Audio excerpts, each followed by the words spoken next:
நிறைய பேர் சொன்னாங்க, என்ன கம்யூனிஸ்ட் கட்சி இப்ப சக்கிலியர் கட்சி ஆயிடுச்சு என்று கூட சொன்னார்கள்.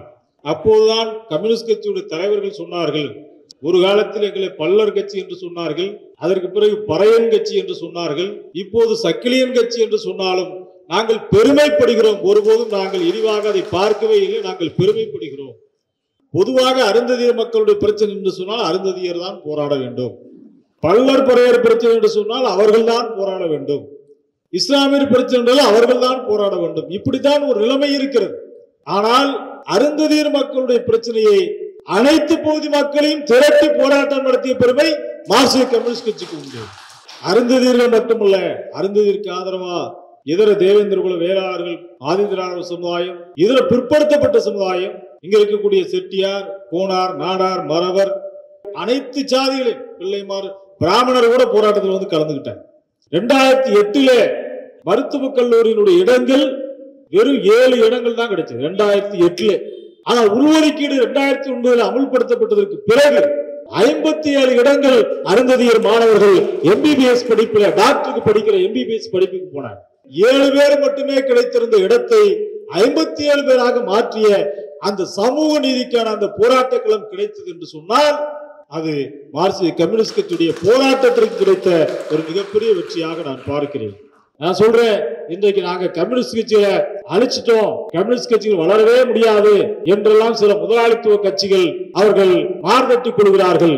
இந்த மண்ணிலே கடைசி மனிதன் இருக்கின்றவரை கம்யூனிஸ்ட் கட்சி இருக்கும், அதை எவராலும் அழிக்க முடியாது. கம்யூனிஸ்டுடைய சிந்தனை, கம்யூனிஸ்டுகளுடைய அந்த போராட்ட உணர்வு, கடைசி மனிதன் ஒருவன் இருக்கிறான் என்று சொன்னால் அந்த மனுஷன் இருக்கிற வரைக்கும் கம்யூனிசம் இந்த மண்ணில் இருக்கத்தான் செய்யும், யாரும் அழித்து விட முடியாது.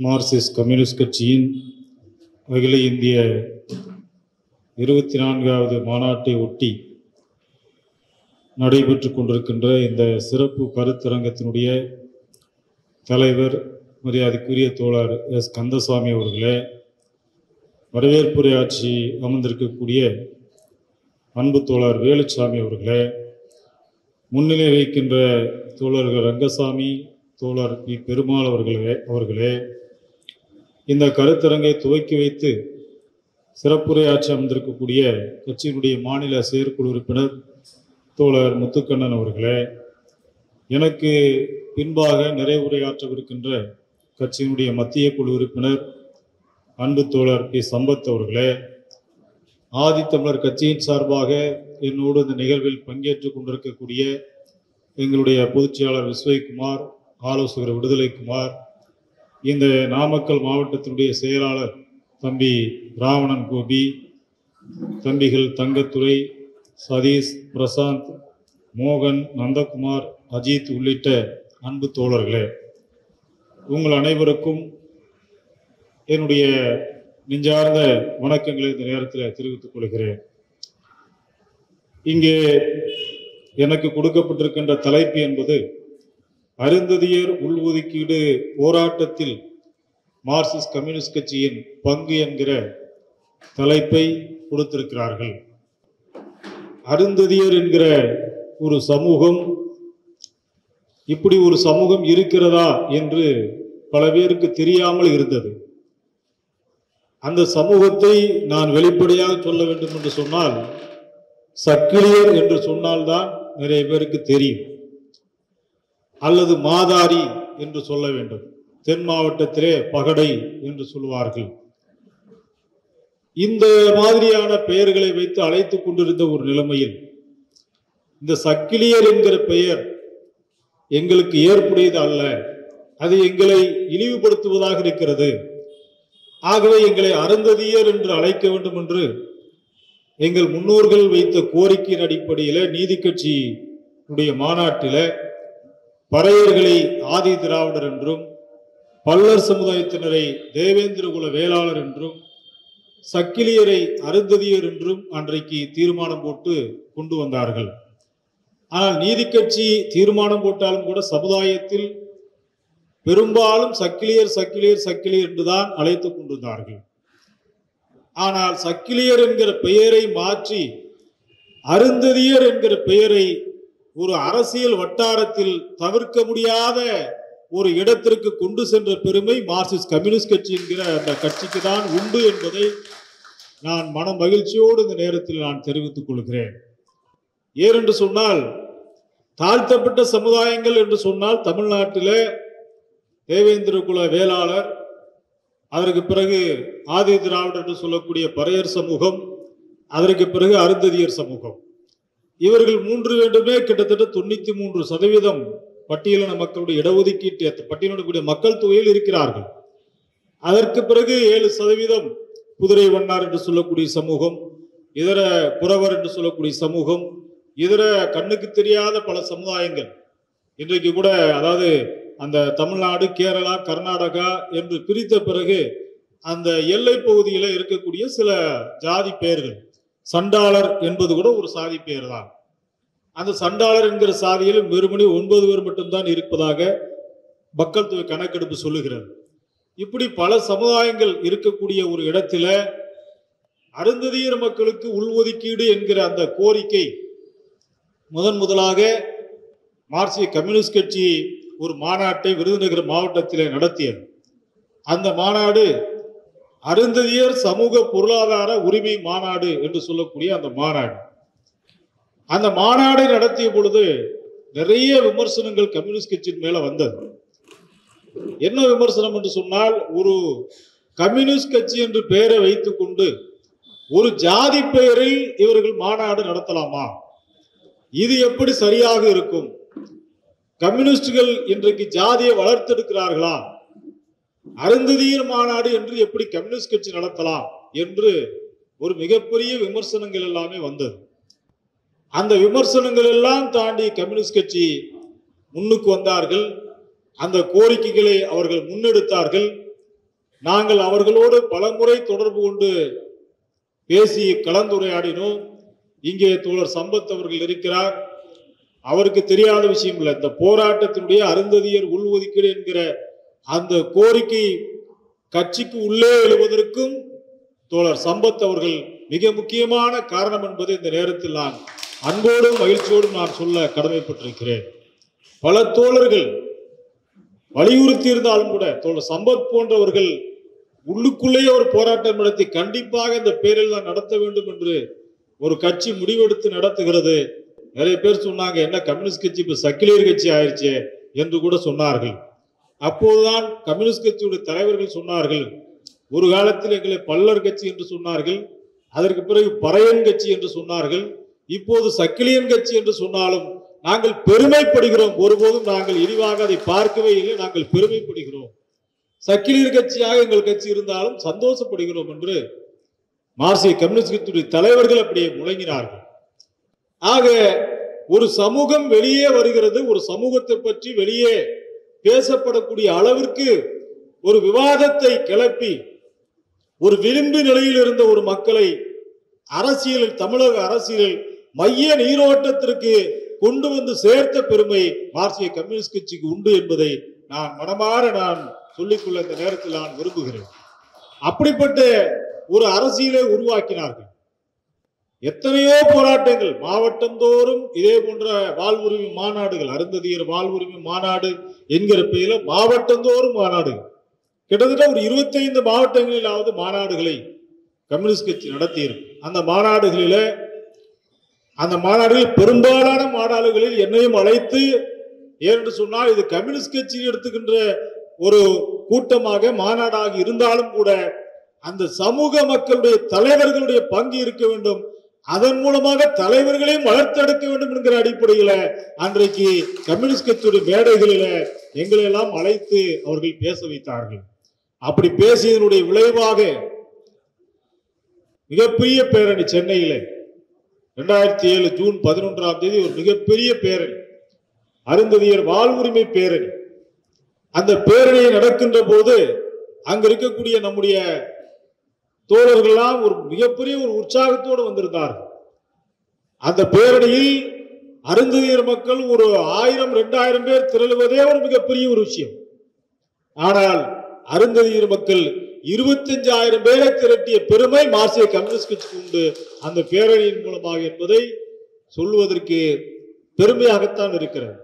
அப்படி அந்த பேரணியை நடத்தியதற்கு பிறகு பேரணி நடைபெற்றிருக்கும் பொழுது இந்த கோரிக்கைகள் சம்பந்தமாக நாம் மிகவும் ஒரு ஆழமான செய்திகளை பதிவு செய்ய வேண்டும். இன்னும் முதலமைச்சரிடம் நாங்கள் அப்பாயின்மெண்ட் கேட்டிருந்தோம், இன்னும் எங்களுக்கு கிடைக்கவில்லை. வந்தால் நாம் செல்லுவோம், இல்லை என்று சொன்னால் நம்முடைய பிரச்சனைகளை மக்கள் மத்தியில் முழங்குவோம் என்று தோழர் சம்பத் அவர்கள், தோழர் மறைந்த மாநில செயலாளர் தோழர் என் வரதராஜன் அவர்கள் பேசிக்கொண்ட சமயத்தில் பேரணி நடைபெற்றுக் கொண்டிருக்கும் பொழுதே அன்றைய முதலமைச்சர் டாக்டர் கலைஞர் அவர்கள் மூலமாக அழைப்பு வருகிறது, வாருங்கள் பேசுவோம் என்று பேச்சுவார்த்தைக்கு அழைக்கிறார்கள். அப்பொழுது பேச செல்லுகிறோம். அப்பொழுது கலைஞர் அவர்களிடத்தில் எங்களையும் அழைத்து செல்கிறார்கள், என்னையும் மரியாதைக்குரிய அதிகமானவர்களையும் இணைத்துக் கொண்டு அழைத்து செல்லுகிறார்கள். அப்படி பேசும் பொழுதுதான் கிட்டத்தட்ட 40 நிமிடங்கள் கலைஞர் அவர்களோடு உட்கார்ந்து நாங்கள் பேசுகிறோம். கலைஞர் அவர்கள் அந்த கோரிக்கையை உள்வாங்கிக் கொண்டு, உண்மையாகவே இந்த மக்களுக்கு நான் செய்ய வேண்டும் என்று நினைக்கிறேன், ஆனாலும் இதனால் பிரச்சனைகள் ஏற்படுமே, ஏனென்று சொன்னால் இது தாழ்த்தப்பட்ட மக்களுக்கு உள்ளாக வழங்கக்கூடிய இடஒதுக்கீடு, அதனாலதான் இதை உள் ஒதுக்கீடு என்று நாம் சொல்லுகிறோம். இப்போ மற்ற இடஒதுக்கீடு எல்லாம் அப்படி சொல்றது இல்லை, இது தாழ்த்தப்பட்ட மக்களுக்கு உள்ளாக வழங்கப்படக்கூடிய ஒரு உள் ஒதுக்கீடு. குறிப்பாக தாழ்த்தப்பட்ட சமுதாயத்தினுடைய தலைவர்கள் அவர்கள் இதை எதிர்ப்பார்களே என்று அண்ணன் திருமாவளவன் அவர்களையும் அண்ணன் கிருஷ்ணசாமி அவர்களையும் குறிப்பிட்டு சொன்னார்கள். அப்படி சொன்னதற்கு பிறகு நீங்கள் அவர்களிடத்தில் பேச்சுவார்த்தை நடத்துங்கள், ஒருவேளை அவர்கள் மறுத்தால் அதற்காக இந்த மக்களுடைய இடஒதுக்கீட்டை நீங்கள் தாமதப்படுத்த முடியுமா, நீங்கள் கொடுக்க முடியாது என்று சொல்ல முடியுமா என்று தோழர் என் வரதராஜன் அவர்கள் கலைஞர் அவர்களிடத்தில் உரிமையோடு கேள்விகளை கேட்டார். அந்த நிகழ்வுகளை இன்றைக்கும் நினைத்தால் உண்மையாகவே அவர் இரண்டு தலைவர்களுக்கு இடையே நடந்த அந்த உரையாடல் என்பது அது ஏதோ தனிப்பட்ட உரையாடல் அல்ல, ஒரு சமூக விடுதலைக்கான உரையாடலை ஒரு மிகப்பெரிய ஆழமான ஒரு புரிதலோடு இரண்டு விவாதித்தார்கள். நாங்களும் எங்களுடைய கருத்துக்களை முன்வைத்தோம். அந்த கருத்துக்களை ஏற்கனவே ஆந்திராவிலே கொடுக்கப்பட்டு தடை செய்யப்பட்டு விட்டது என்று சொல்லும் பொழுது பஞ்சாபிலும் ஹரியானாவிலும் இருக்கிறது என்கிற புள்ளி விவரங்களை நாங்கள் கொடுத்தோம். அதன் பிறகு கலைஞர் அவர்கள் உடனடியாக நான் என்ன செய்ய வேண்டும் என்று சொன்னார்கள். நாங்கள் செல்லுகின்ற பொழுதே தூய்மை பணியாளர்களுக்கு நலவாரியம் என்கிற அந்த ஒரு அறிவிப்பை மாநாட்டு பேரணி நடந்து கொண்டிருக்கும் பொழுதே அறிவிக்கிறார்கள். அப்பொழுது பேரணியில் நீங்கள் தூய்மை பணியாளர் நலவாரியம் குறித்த அறிவிப்பை வெளியிட்டிருக்கிறீர்கள், நாங்கள் மகிழ்ச்சி அடைகிறோம். ஏனென்று சொன்னால் இந்தியாவிலேயே முதலாக தூய்மை பணியாளர்களுக்கு ஒரு நலவாரியம் அமைத்த பெருமை தமிழ்நாட்டுக்கு சாரும், கலைஞர் அவர்களுக்கு சாரும். அந்த கோரிக்கை சென்று சேர்த்த பெருமை நம்முடைய மார்க்சிய கம்யூனிஸ்ட் கட்சிக்கு சாரும் என்பதை இந்த நேரத்தில் நான் சுட்டிக்காட்ட கடமைப்பட்டிருக்கிறேன். அப்படி பேசியும் கூட கலைஞர் அவர்களிடத்தில் தோழர் எம்பி அவர்கள் சொன்னார்கள், உள்ஒதுக்கீடு சம்பந்தமாக நீங்கள் ஏதாவது எங்களுக்கு ஒரு உத்தரவாதம் கொடுங்கள். ஏதாவது உத்தரவாதம்னா நான் என்ன செய்ய முடியும், அவங்கள்ட்ட பேசிட்டு தான் சொல்ல முடியும். இல்லை, நீங்க பேச்சுவார்த்தை நடத்துங்கள். முதலில் நாங்கள் சொல்லுவதை இந்த மக்களுடைய நிலை இப்படிலாம் இருக்கிறது நாங்க சொல்றோம், அதை நீங்க நம்புறீங்களோ நம்பலையோ ரெண்டாவது விஷயம். நீங்க அறிவியல் பூர்வமா இந்த மக்கள் நிலையை பற்றி ஆய்வு செய்வதற்கு ஒரு கமிஷன் போடுங்க, அந்த கமிஷன் ஆய்வு செய்யட்டும். ஆய்வு செஞ்ச பிறகு அதன் அடிப்படையில் நீங்கள் உள்ஒதுக்கீட்டை தாராளமாக நீங்கள் வழங்கலாம் என்று சொன்ன பிறகு நீதியரசர் ஜனார்த்தனம் என்று சொல்லக்கூடிய ஒரு நீதிபதியின் தலைமையில ஒரு ஒன்மேன் கமிஷனை அமைத்து அன்றைக்கு கலைஞர் அவர்கள் உத்தரவிட்டார்.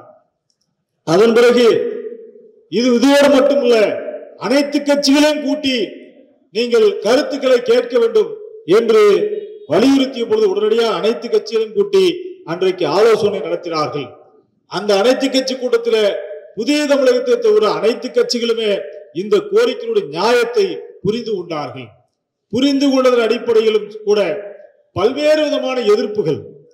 ஒரு பக்கம் டாக்டர் கிருஷ்ணசாமி உள்ஒதுக்கீடு கொடுக்கின்ற நாளை கருப்பு நாளாக அறிவிக்கிறார் என்று அவர் வெளியே வந்து விட்டார்.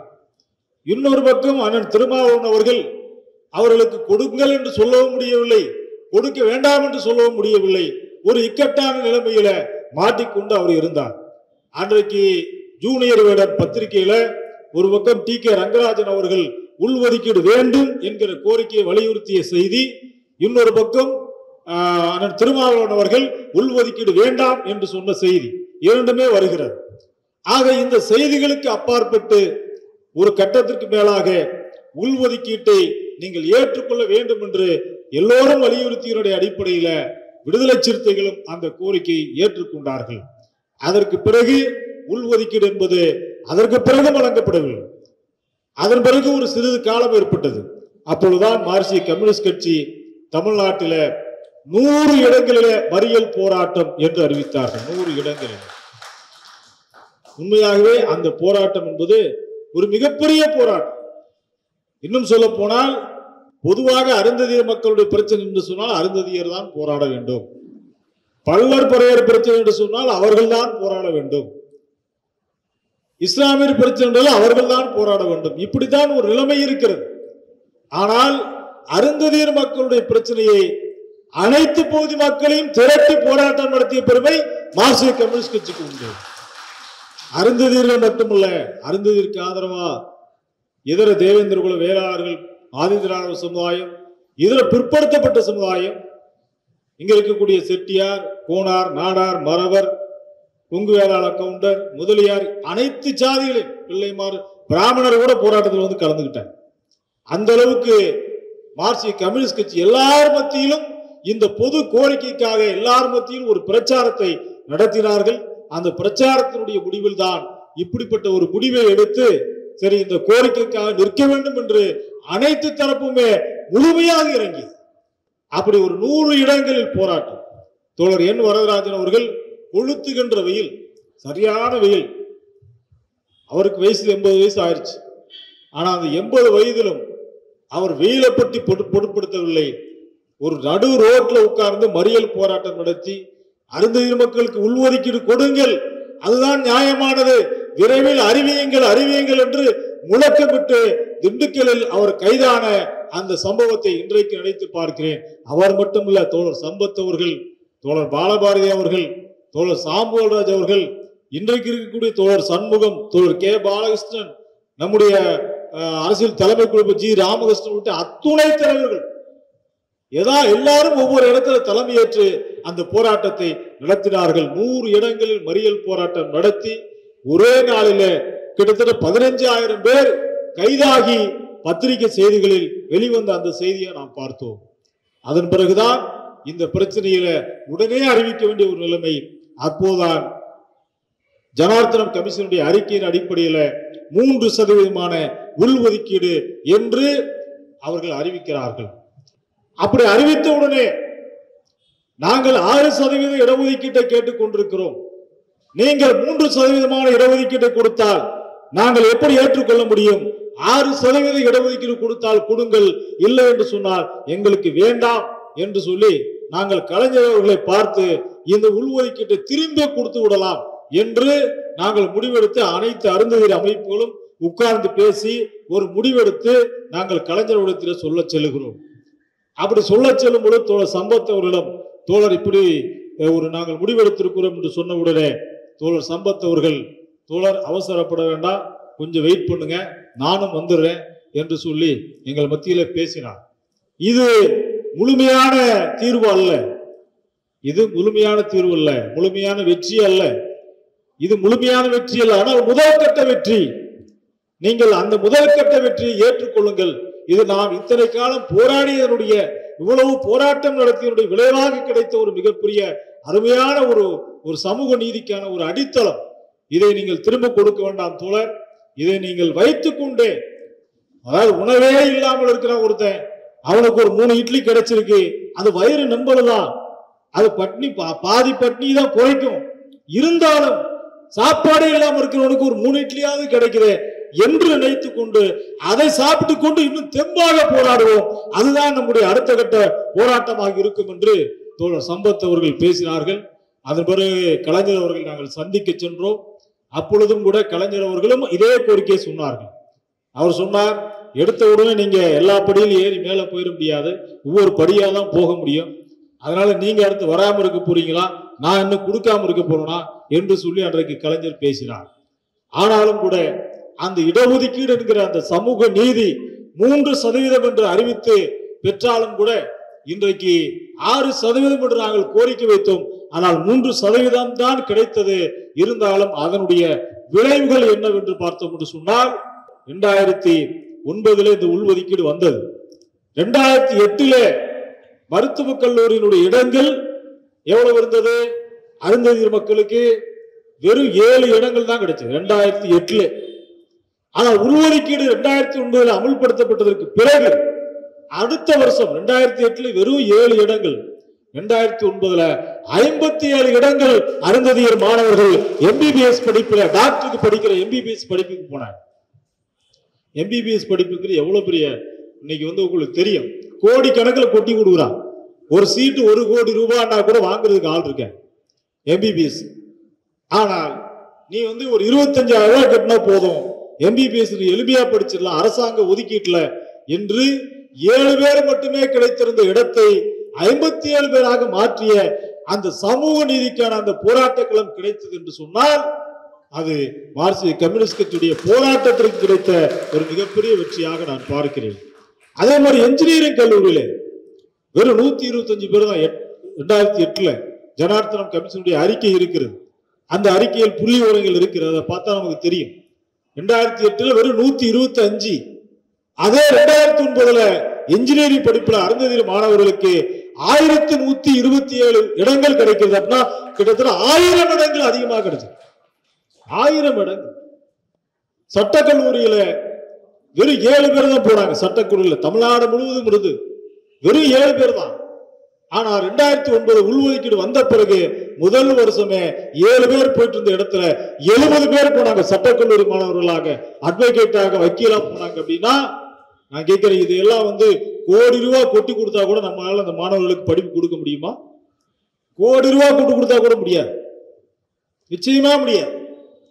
ஆனால் மார்க்சிய கம்யூனிஸ்ட் கட்சி தன்னுடைய போராட்டத்தின் மூலமாக அனைத்து பகுதி மக்களையும் அணிதிரட்டி நடத்திய அந்த போராட்டத்தின் மூலமாக திமுக என்கிற அரசை வலியுறுத்தி அதன் மூலமாக கிடைக்கப்பட்ட ஒரு மிகப்பெரிய வெற்றி. இந்த இடங்கள் இத்தனை பேருக்கு இன்றைக்கு டாக்டரா வந்திருக்காங்கன்னா சாதாரணமான விஷயம் இல்லை. இன்றைக்கு சமீபத்தில் தமிழ் ஹிந்து பேப்பர்ல ஒரு செய்தி வந்துச்சு. போன வருஷம் SCA ஒதுக்கீட்டுல அருந்ததியர் ஒதுக்கீட்டுல எத்தனை பேர் போனாங்க அப்படின்னு சொல்லி, போன வருஷம் நான் சொல்லுது 2009 57 பேர் போனாங்கன்னு சொன்னேன். இந்த 2024 மாணவர்கள் எத்தனை பேர்னா 193 பேர் போயிருக்காங்க. 193 பேர் MBBS படிப்புக்கு மட்டும் அருந்ததியர் மாணவர்கள் போயிருக்கிறாங்கன்னா எவ்வளவு பெரிய மாற்றம் நிகழ்ந்திருக்கிறது. இது ஒரு சாதாரண விஷயமா சொல்ல முடியுமா? முடியாது. இந்த புள்ளி விவரங்கள் தான் இன்னைக்கு பேசுகிறது. நாம பேச வேண்டிய அவசியம் இல்லை, இந்த புள்ளி விவரங்கள் பேசுகிறது. இந்த புள்ளி விவரங்கள் அடிப்படையில் பார்த்தோம்னு சொன்னோம்னா இன்னைக்கு வேலை வாய்ப்புகள்ல போட்டித் தேர்வு TNPSC போட்டித் தேர்வுல பாத்தீங்கன்னா எத்தனையோ பேர் இன்னைக்கு DRO-வா, RDO-வாக, தாசில்தாராக, VAO-வாக, காவல்துறை அதிகாரிகளாக, மாநில அரசினுடைய அத்துணை விதமான குரூப் 1 2 3 4 அதே மாதிரி TNPSC நடத்தக்கூடிய மற்ற போட்டிகளும் சரி, அதே மாதிரி காவல்துறை பயிற்சிக்கான அல்லது பயர் சர்வீஸுக்கு சீருடை பணியாளர் நியமனத்துல இப்படி பாத்தீங்கன்னா எல்லா இடங்களையும் இன்றைக்கு ஒரு அலுவலகத்துல முன்னாடி எல்லாம் பார்த்தோம்னா உங்க ஊர்ல அந்த யாராவது அரசு ஊழியர் உங்க சமுதாயத்துல இருக்கிறாங்களா அப்படின்னு கேட்டா ஆமாங்க அந்த ஊர்ல ஒருத்தர் இருக்காருங்க அப்படின்னு சொல்லுவாங்க, விரல் விட்டு எண்ணிடலாம். ஆனால் இன்றைக்கு ஒவ்வொரு ஊருக்கும் ஒரு அரசாங்க ஊழியர் அருந்ததியர் பகுதியில் இருக்கிறாங்கன்னு சொன்னோம்னா அது அருந்ததியர் உள்ஒதுக்கீடுங்கிற கோரிக்கைக்காக அதில் மார்க்சிஸ்ட் கம்யூனிஸ்ட் கட்சி நடத்திய அந்த போராட்டத்திற்கு மிகப்பெரிய பங்கு இருக்கிறது என்பதை நாம் மறந்துவிடக் கூடாது நண்பர்களே. ஆக அந்த அடிப்படையில் கிடைக்கப்பட்ட இடஒதுக்கீடு. ஆனால் இந்த இடஒதுக்கீடு என்பது கிடைக்கப்பட்டாலும் கூட அதில் இன்னும் சில பிரச்சனைகள் இருக்கத்தான் செய்கிறது. குறிப்பாக ஜிஓ நம்பர் 61 என்று சொல்லக்கூடிய ஒரு அரசாணை, அது 2009 ஏப்ரல் 29 ஜிஓ நம்பர் 50 வருகிறது, அரசாணை 50. அதே மே 29 கரெக்டா ஒரு மாசம் கழிச்சு ஏப்ரல் 29 இந்த ஜிஓ, மே 29 இன்னொரு ஜிஓ வருது. அதுல அருந்ததியர்கள் இல்லாத பட்சத்தில் அந்த இடத்தை மற்ற தாழ்த்தப்பட்ட மக்களை கொண்டு நிரப்பலாம் என்று ஒரு அரசாணை திருத்தத்தை மேற்கொண்டார்கள். திமுக அரசு தான் மேற்கொண்டது. ஆனால் இன்றைக்கு பல நியமனங்களில் பார்க்கிறோம், பல கல்லூரிகள்ல, மேனேஜ்மெண்ட் ஸ்கூல்ல அல்லது பேராசிரியர் நியமனங்கள்ல பாத்தீங்கன்னா பல இடங்கள்ல அருந்ததியர் உள்ஒதுக்கீடு அறிவிக்கப்பட்டிருக்கிறது.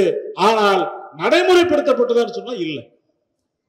குறிப்பா போட்டித் தேர்வு எல்லாம் வந்துடுறாங்க, கல்வியில் எல்லாமே கிடைக்குது. ஆனால் இன்டர்வியூ மூலமாக எடுக்கின்ற அந்த ப்ராசஸ் போகின்ற பொழுது உண்மையாகவே அருந்ததியருக்கு என்று அறிவித்திருந்தாலும் கூட அந்த இடத்துல அருந்ததியர்கள் அங்கே ஏற்புடையதாக அவருடைய அப்ளிகேஷன் ரிஜெக்ட் பண்ணப்பட்டு ஏதாவது ஒரு காரணத்தை சொல்லி இவர்களுக்கு தகுதி இல்லை என்று சொல்லி அவர்களை ரிஜெக்ட் பண்ணிட்டு அந்த இடத்துல வேற தலித் மக்களை அந்த இடத்துல போடக்கூடிய நிலைமை இன்றைக்கும் இருக்கிறது. இப்படிப்பட்ட இந்த நிலைமையை, இந்த குறைபாடுகளை நாம் கவனத்தில் கொள்ள வேண்டிய அவசியம் இருக்கிறது. இன்றைக்கும் நம்முடைய கம்யூனிஸ்ட் கட்சி நடத்துகின்ற இந்த அகில இந்திய மாநாடு என்பது இன்றைக்கு அருந்ததியர் மக்களை போன்ற விளிம்பு நிலை மக்கள் ஏகப்பட்ட மக்கள் இருக்கிறார். இங்கே மட்டுமல்ல, தமிழ்நாட்டில் மட்டுமல்ல, இந்தியா முழுவதிலும் பல விளிம்பு நிலை மக்கள் பல கொடுமைகளை, பல சொல்லனா கொடுமைகளை இன்றைக்கும் சந்தித்து வரக்கூடிய நிலைமைகளை நாம் பார்க்கிறோம். இன்றைக்கு புதுரை வண்ணார் என்ற ஒரு சமுதாயம், அவர்கள் ஒரு காலத்தில் அன்சீயபிள் கம்யூனிட்டி. நம்ம தமிழ்நாட்டில் தான் வந்து அன்டச்சபிள், அன்சீயபிள், அதாவது தொடக்கூடாதவர்கள் ஒரு கேட்டகரி, பார்க்கவே கூடாதுன்னு ஒரு கேட்டகரி. இந்த பார்க்க கூடாதுங்கிற கேட்டகரியில் இருக்கிறவங்க தான் புதுரை வண்ணார்கள். இன்றைக்கு அவர்களுடைய நிலைமை பார்த்தோம்னா சேரிக்குள்ளே இன்னொரு சேரியாக இன்றைக்கும் பல கொடுமைகள் அனுபவிச்சுட்டு தான் இருக்க. இது மாதிரி எத்தனையோ சமுதாயங்கள், அகில இந்திய அளவில் இருக்கின்ற சமுதாயங்கள், இந்த சமூகங்களுடைய உரிமைகளுக்காக தான் இந்த அகில இந்திய மாநாடு என்கிற மாநாடு நடக்கிறத தவிர ஏதோ மற்றவர்கள் மாநாடு நடத்துகிறார் என்பதற்காக கம்யூனிஸ்ட் கட்சி மாநாடு நடத்தவில்லை. கம்யூனிஸ்ட் கட்சியுடைய மாநாடு என்பது ஒரு தனித்துவமானது. கம்யூனிஸ்ட் கட்சியுடைய மாநாட்டை போல இந்தியாவில் எந்த கட்சியும் இதுவரைக்கும் மாநாடுகளை நடத்தியதே கிடையாது. அதான் வரலாறு. ஏன்னா அவங்களுடைய அந்த மாநாட்டில் கலந்து கொள்வதற்கே ஒரு தகுதி வேண்டும் நினைப்பாங்க. ஒரு 3 நாள் டிஸ்கஷன் நடக்குதுன்னா அந்த 3 நாள் டிஸ்கஷன்ல போய் யார் வேணாலும் போய் கலந்துக்கிற முடியாது. அந்த டிஸ்கஷனுக்குள்ள போவதற்கே ஒரு தகுதி வேணும். அப்போ ஒவ்வொரு மாவட்டத்திலையும் அந்த மாவட்டத்திலிருந்து உறுப்பினர்களை தேர்வு செய்வது, மாநில உறுப்பினர்களை தேர்வு செய்வது, ஒவ்வொரு அரங்கத்திலிருந்து மாணவர் அமைப்பிலிருந்து, இளைஞர் அமைப்பிலிருந்து, மாதர் சங்கத்திலிருந்து, அதுபோக அரசு ஊழியர் அமைப்புகள் இருந்து, பேங்க் எம்ப்ளாயிஸ்ல இருந்து, ஒவ்வொரு கேட்டகரியில் இருந்தும் ஒவ்வொருவரை தேர்வு செய்து அந்த தேர்வு செய்த நபர்கள் தான் அங்கே கலந்து கொள்ள முடியும் என்கிற ஒரு கட்டுக்கோப்பான ஒரு நிலைமை. நான் சொல்றேன், இன்றைக்கு நாங்க கம்யூனிஸ்ட் கட்சியில அழிச்சிட்டோம், கம்யூனிஸ்ட் கட்சிகள் வளரவே முடியாது என்றெல்லாம் சில முதலாளித்துவ கட்சிகள் அவர்கள் மார்தட்டி கொள்கிறார்கள். இந்த மண்ணிலே கடைசி மனிதன் இருக்கின்ற வரை கம்யூனிஸ்ட் கட்சி இருக்கும், அதை எவராலும் அழிக்க முடியாது. கம்யூனிஸ்டுடைய சிந்தனை, கம்யூனிஸ்டுகளுடைய அந்த போராட்ட உணர்வு, கடைசி மனிதன் ஒருவன் இருக்கிறான் என்று சொன்னால் அந்த மனுஷன் இருக்கிற வரைக்கும் கம்யூனிசம் இந்த மண்ணில் இருக்கத்தான் செய்யும், யாரும் அழித்து விட முடியாது. இன்றைக்கு அகில இந்திய அளவிலே ஒரு மிகப்பெரிய ஒரு எழுச்சியை நோக்கி கம்யூனிஸ்ட் கட்சி சென்று கொண்டிருப்பதை பார்க்க முடிகிறது. என்று சொன்னா இன்றைக்கு முதலாளித்துவ பிஜேபி வந்த பிறகு நாங்க கம்யூனிஸ்ட் கட்சியில இன்னைக்கு எண்ணிக்கையெல்லாம் குறைச்சிட்டோம், நாடாளுமன்ற உறுப்பினர்கள் எல்லாத்தையும் குறைச்சிட்டோம், நாங்க மேற்கு வங்கத்தை துளைச்செறிஞ்சிட்டோம் என்றெல்லாம் அவர்கள் பேசிக் கொண்டிருந்தாலும் கூட அவர்களுக்கு ஒன்று மட்டும் நன்றாக தெரியும், கம்யூனிஸ்ட் கட்சிகள் அவர்கள் இருக்கின்ற இடமே தெரியாமல் இருப்பார்கள், அவர்கள் அமைதியாக இருப்பார்கள். ஆனால் வெகுண்டெழுந்து விட்டால் அந்த போராட்டத்தை எந்த போனாலும் அவர்களை ஒடுக்க முடியாது என்பதுதான் யதார்த்தமான உண்மை. ஆக இன்றைக்கு ஒரு காலத்தில் ஆயுதம் ஏந்திய போராட்டத்தை நடத்தியவர்கள் ஏதோ இன்றைக்கு கம்யூனிஸ்ட்கள் கொடி பிடிச்சுக்கிட்டு சொல்லுவாங்க, 10 பேர் இருந்தா அவங்க போராட்டம் நடத்துறாங்கப்பா, கம்யூனிஸ்ட் கட்சி 10 பேர் தான் இருக்கிறாங்க, அவங்க போராட்டம் நடத்துறாங்க அப்படின்னு சொல்லுவாங்க. ஜனநாயக போராட்டங்களுக்கு மதிப்பு கொடுத்து ஆயுதங்களை கீழே போட்டு விட்டு கம்யூனிஸ்டுகள் ஜனநாயக பாதைக்கு திரும்பி இருக்கிறாங்க. ஒருவேளை கம்யூனிஸ்ட் கட்சி மட்டும் ஜனநாயக பாதைக்கு திரும்பவில்லை என்று சொன்னால் இன்றைக்கு கம்யூனிஸ்ட் கட்சி மிகப்பெரிய வேற ஒரு அடுத்த கட்டத்துக்கு ஒரு ராணுவத்தை உருவாக்குகின்ற அளவுக்கு அவர்கள் சென்றிருப்பார்கள். ஆனால் இன்றைக்கு ஒரு ஜனநாயக நாட்டில் மக்களோடு மக்களாக இருந்து மக்களுடைய ஜனநாயக புரட்சிக்கு வலு சேர்க்க வேண்டும் என்கிற அடிப்படையில் தான் இன்றைக்கு கம்யூனிஸ்ட் இயக்கம் ஒரு மிகப்பெரிய ஒரு வரலாற்றை கடந்து எத்தனையோ போராட்டங்களை கடந்து ஆயுதம் ஏந்திய போராட்டங்கள் எல்லாம் கைவிட்டு விட்டு ஒரு ஜனநாயக பாதைக்கு திரும்பி இன்றைக்கு இந்தியாவில் ஒரு மிக முக்கியமான இடத்தில் இருக்கிறார்கள். அதில் குறிப்பாக தமிழ்நாட்டில் அந்த நெருப்பு அணைய விடாமல் இந்துத்துவ சக்திகளுக்கு அல்லது முதலாளித்துவ சக்திகளுக்கு அந்த இடம் கொஞ்சம் கூட கொடுக்க விடாமல் அந்த நெருப்பை அணையிடாமல் பாதுகாக்கின்ற பணியில் கம்யூனிஸ்ட் கட்சி ஒரு மிகப்பெரிய பங்களிப்பு செய்து கொண்டிருக்கிறது என்பதை யாருமே மறுக்க முடியாது. அப்படிப்பட்ட கம்யூனிஸ்ட் கட்சி நடத்துகின்ற இந்த அகில இந்திய 24வது மாநாடு என்பது பல்வேறு சமூகங்களுடைய பிரச்சனைகளை கையில் எடுக்கின்ற ஒரு மிக முக்கியமான ஒரு போராட்ட களமாக தான் இந்த மாநாட்டை நான் பார்க்கிறேன். இந்த மாநாடு என்பது அடுத்து நடைபெறுகின்ற அரசியல் ரீதியான தேர்தலாக இருக்கட்டும் அல்லது சமூக விடுதலைக்கான போராட்டங்களாக இருக்கட்டும், இந்த அத்துணை போராட்டங்களிலும் ஒரு திட்டமிடக்கூடிய நிகழ்வாக இந்த மாநாட்டை பார்க்கிறேன். இந்த மாநாட்டை நாம் மட்டும் பார்க்கவில்லை, அகில உலகமே, இந்தியாவில் மட்டுமல்ல அகில உலகமே இந்தியாவில் கம்யூனிஸ்ட் கட்சி இப்படிப்பட்ட ஒரு மாநாட்டை நடத்துகிறதா என்று அகில உலகமே பார்க்கின்ற அளவுக்கு ஒரு பரபரப்பான ஒரு சூழ்நிலை இருந்து கொண்டிருக்கிறது. அந்த சூழ்நிலையில் தமிழ்நாட்டில் கட்சி நடத்துகின்ற இந்த மாநாடு வெல்ல வேண்டும். இந்த மாநாட்டினுடைய சிறப்பு கருத்தரங்கத்திற்கு நாமக்கல் மாவட்டத்தில் என்னை அழைத்தமைக்காக இந்த மாவட்ட குழுவிற்கு என்னுடைய நெஞ்சார்ந்த நன்றிகளை இந்த நேரத்தில் நான் தெரிவித்துக் கொள்கிறேன். ஏனென்று சொன்னால், நான் கடந்த 25 ஆண்டுகளாக கம்யூனிஸ்ட் இயக்கங்களோடு இணைந்து நான் போராடி கொண்டிருக்கிறேன். அதில் நான் மதிக்கின்ற ஒரு மிகப்பெரிய போராளி, எந்த சூழ்நிலையிலும் சமரசம் செய்து கொள்ள முடியாத ஒரு போராளியாக தோழர் சம்பத் அவர்கள் இங்கே இருக்கிறார். அவரோடு இன்றைக்கு வந்திருக்கிறார். அவர் வந்திருப்பதில் எனக்கு மிகப்பெரிய மகிழ்ச்சி. அவரோடு இந்த மேடையை பகிர்ந்து கொண்டதில் எனக்கு மிகப்பெரிய மகிழ்ச்சி. இந்த நாமக்கல் மாவட்டத்தில் மார்க்சிய கம்யூனிஸ்ட் கட்சியோடு இணைந்து ஆதித்தமிழர் கட்சியும் மக்கள் உரிமைக்கான போராட்ட களத்தில் நாங்கள் இணைந்து நிற்போம். இன்றைக்கு கூட இந்த நிகழ்ச்சிக்கு வருவதற்கு முன்பாக அக்கலாம்பேட்டி என்று சொல்லக்கூடிய ஒரு பகுதிக்கு சுடுகாடு இல்லாமல் அருந்ததி மக்கள் இருக்கிறார்கள். ஒரு சாலை ஓரமா எங்கேயாவது எரிச்சிட்டு அங்க போய் உட்கார, சுடுகாட்டுக்கு ஒதுக்கப்பட்ட நிலம் 50 சென்ட் இடத்தை சமீபத்தில் ஒருத்தர் கோர்ட்ல போய் தவறான தகவல் கொடுத்து, அந்த இடத்துக்கு அதுக்கு சம்பந்தமில்லாத தவறான தகவலை கொடுத்து அவருடைய இடமாக இன்றைக்கு நீதிமன்றத்தில் ஒரு போலியான தீர்ப்பை பெற்றிருக்கிறார். இதை மார்க்சிய கம்யூனிஸ்ட் கட்சியுடைய மாவட்ட குழுவுடைய கவனத்துக்கு நான் கொண்டு வருகிறேன். ஏற்கனவே உங்களுக்கு தெரிஞ்சிருக்கிறது, ஏற்கனவே நீங்க சொன்னீங்க. இருந்தாலும் கூடுதல் கவனம் இந்த பிரச்சனையை நீங்கள் செலுத்த வேண்டும் என்று நான் உங்களை அன்போடு கேட்டுக்கொண்டு, அகில இந்திய மாநாடு வெல்லட்டும். மார்க்சிஸ்டுகளுடைய எழுச்சி என்பது ஒடுக்கப்பட்ட மக்களுடைய எழுச்சிக்கான விதை என்பதை இந்த நேரத்தில் நான் சொல்லிக்கொண்டு, மாநாடு வெல்லட்டும். இந்த கருத்தரங்கம் மேலும் பரவட்டும் என்று கூறி விடைபெறுகிறேன். நன்றி, வணக்கம்.